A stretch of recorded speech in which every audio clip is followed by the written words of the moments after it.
do you think? Less talk, less sleep, less food, Yeah. and less interaction with people, and more Dhikr. Exactly, mashallah. Remembrance of Allah is the cleaning agent of the heart. Any form of remembering Allah, reading Quran, memorizing, asking Allah for forgiveness, doing morning and evening adhkar, saying subhanallah, reflecting on the nature, and you say, Ya Allah, what beauty is this? Who are you? You know, that's a dhikr.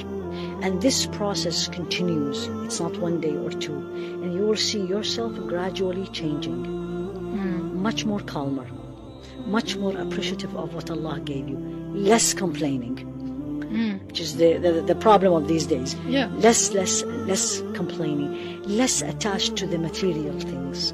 If you have it, alhamdulillah. If you don't have it, alhamdulillah.